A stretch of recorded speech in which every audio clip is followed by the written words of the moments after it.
Nasubukan nyo na ba yung ganitong luto sa bangus? Totsong araw ang tawag din sabi ng aking ina. Ay ito nga yung madalas niyang niluluto nung kami ngay bata pa. Ay kahit nga ngayon na ako'y may edad na, hindi ko pa rin alam kung bakit Totso ang tinawag ni nanay sa kanya. Abay kung titingnan mo na may parang di masarap. Naku po pag natikman mo hahanap-hanapin mo. Kasi nga nung matutunan ko, talaga namang laging niluluto ko. Yan at lilinisin ko lamang itong aking nabiling bangus. Ay hiwa-hiwain mo na rin ayon sa bilang na nais mo. Kung marami kayo ay gawin yung 1,000.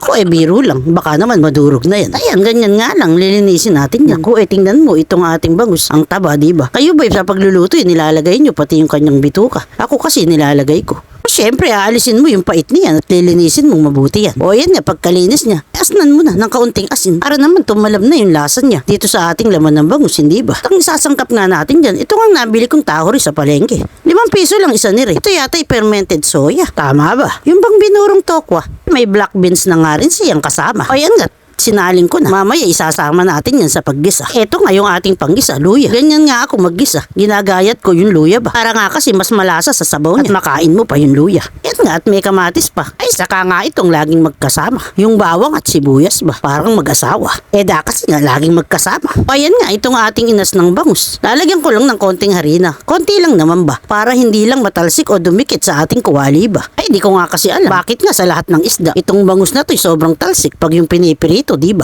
Alam nyo ba kung bakit matalsik siya? Ay sa dami ko nga ng problema, may dumagdag pa.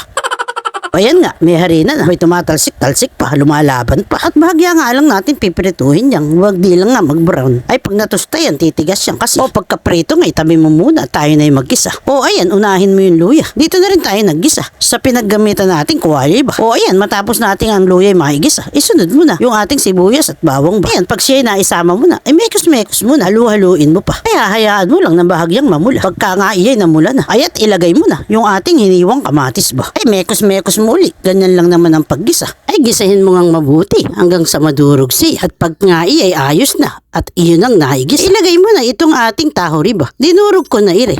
Yung dami nga ng tahor depende sa gusto mo. Kung gusto mo ng mas marami, dagdagan mo. Kasi nga ako 3 lang ang aking binili. Isang bangus nga lang kasi ito, di ba? Ganyan nga lang. Mekos-mekos mo lang. Ikaw ba'y naniniwala? Ang mahusay na kusinera. Ay, wala nang takal-takal.